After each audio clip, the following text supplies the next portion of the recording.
So, the ancient religion of Babylon, they all have one thing in common: the sacred feminine. The sacred feminine. The sacred feminine. Ishtar the Babylonians, Tyre the Buddhism, Fatima of Muhammad, Sophia the Gnostics, Shekinah to the Kabbalist Jew, Mary to the Catholic, and Shakti to the Hindu. These all have one thing in common: the sacred feminine. And the sacred feminine is going to take you back to the source of light, because the light that resides in that place that Plato talked about, you need a path to get back to that light. Listen, this is important. She is the one to take you to that light. Now, I'm going to give you a guess. Tell me this morning, who do you think that light is? You remember what this subject's all about? Lucifer. He's the light bearer.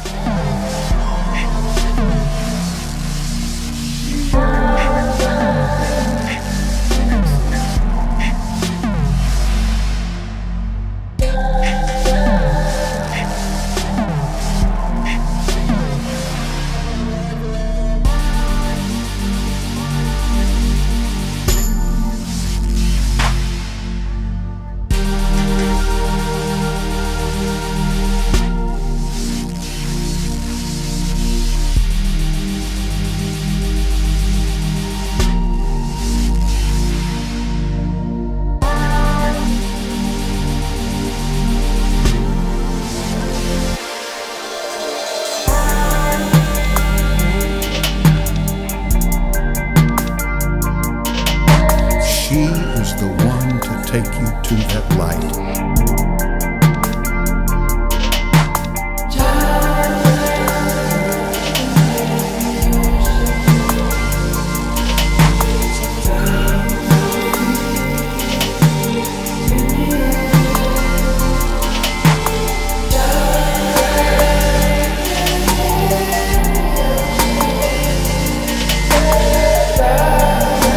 Look there, we've got the same kind of symbology on a Catholic basilica, which is kind of ironic.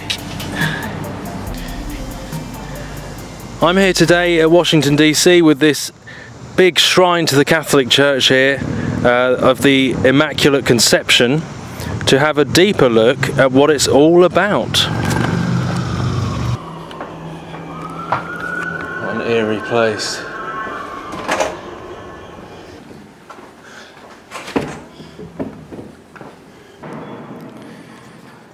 So let's go down into the belly, the underworld, where masses take place, into the heart underneath this, the tomb of this huge temple.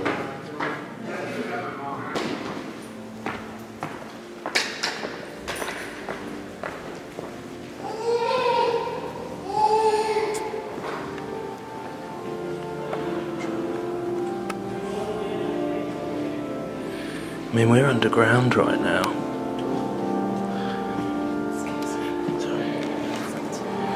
This is underground, this is in the belly, underneath the big temple.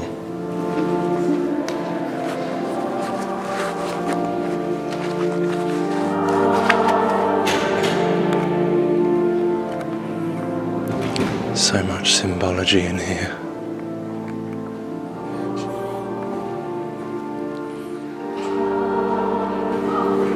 The National Shrine of Immaculate Conception. The birth pangs of the New Age, of abominations, ecumenical, one world under Rome.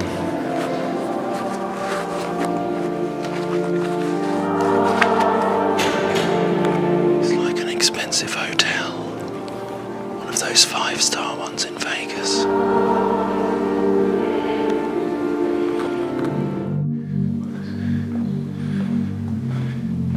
I mean, if that is not revering the Mother.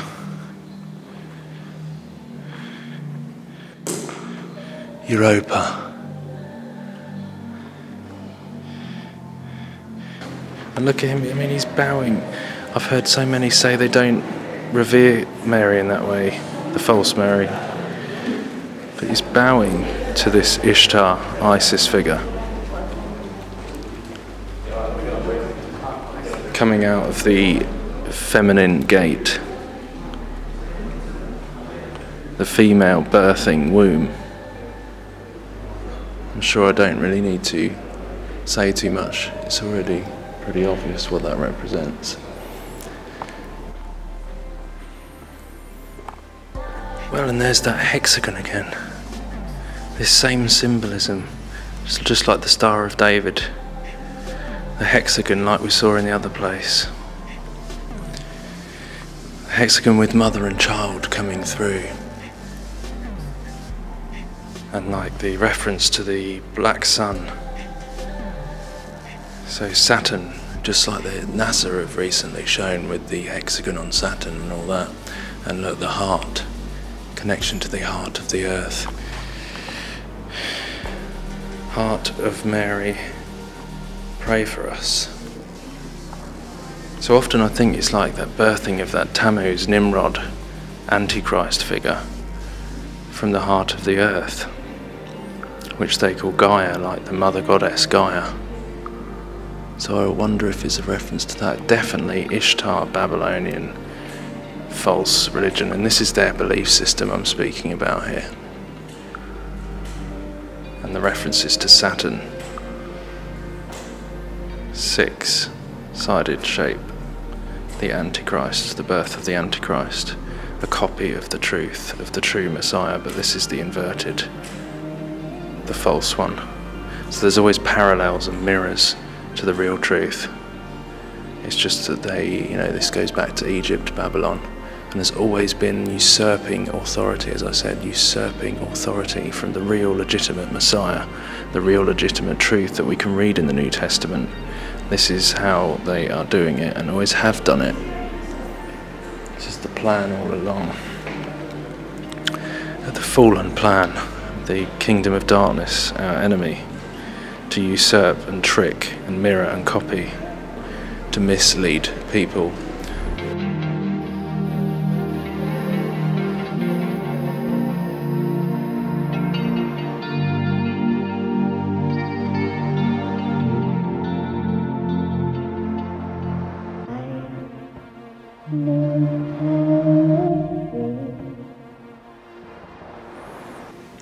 Look, pillars and archways, all the same designs as the other places, and she's sitting on a foundation stone there, behind these pillars where the veil would be, like in the Holy of Holies again, same representation, the Mother Goddess, Semiramis, Diana and child, the false Mary.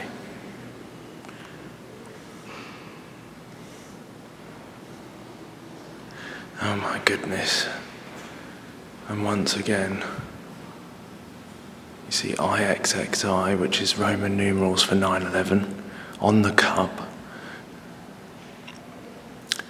The Frankists and other secret societies, there is this belief that they need to fill up this cup of sin, make people turn to bad, which you can see happening, in order to provoke the Christ, their Christ to come, which they think is the real Christ. But that's their belief. They believe they need to fill up this cup of filth, this cup of abomination, as we're told about in the Bible, that will happen. The cup of abominations that will bring judgment upon the world. But they believe that they're going to get this Christ is going to come. But we know it's the Antichrist. It's Nimrod from the days of the Tower of Babel. And this cup of abominations.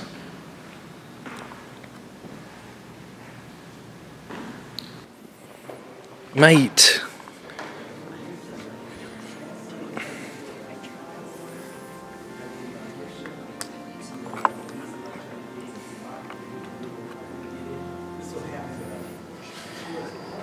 You know, even I've heard Catholics say that this Pope is very different from any other. The way he's uniting religions and one world, ecumenical, new world order. You know, the Jezebel spirit usurps authority where it has none. I was thinking about this the other day. The Jezebel spirit usurps authority where it has none. And this is kind of the way this new ecumenical religion, Babylonian New Age religion, is working. Usurping authority over where it has none. You know, it's pretty interesting. Usurping authority over the man, over Jesus, the true king, the queen, usurping illegitimate authority.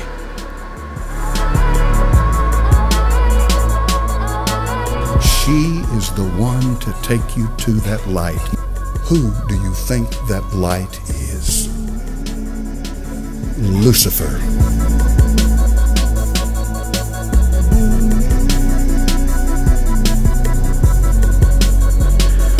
Please do not tell me this is not an ornate temple of Diana, the mother goddess. Sorry. I don't think that went down too well. But look, the celebration of fertility.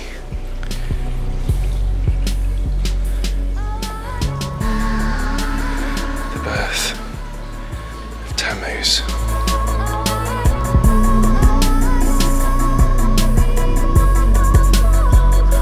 Whether you call her this, or you call her that, or you call her this, or you call her that, she's the same wherever you go. She is the Mother of God. She's the universal life force. Satan is very good at accommodating whatever culture, whatever age, whatever clime you happen to be in. Making a difference to him. He's very good at accommodating it. What I simply mean by that is he'll make you feel comfortable wherever you live in accepting his religion.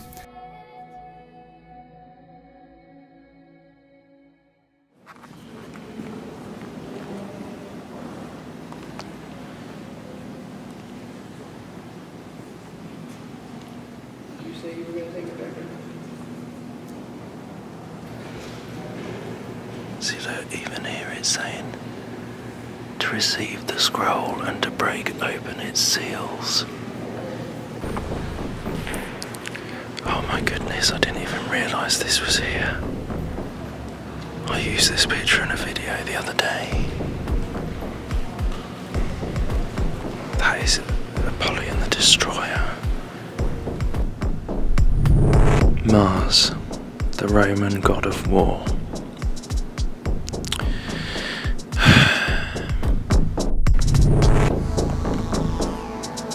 And we've got that same representation of the Holy of Holies type thing, and him raising out of it Apollyon the Destroyer, the Antichrist. That is not Jesus. I don't think it takes much to work out that that's not Jesus.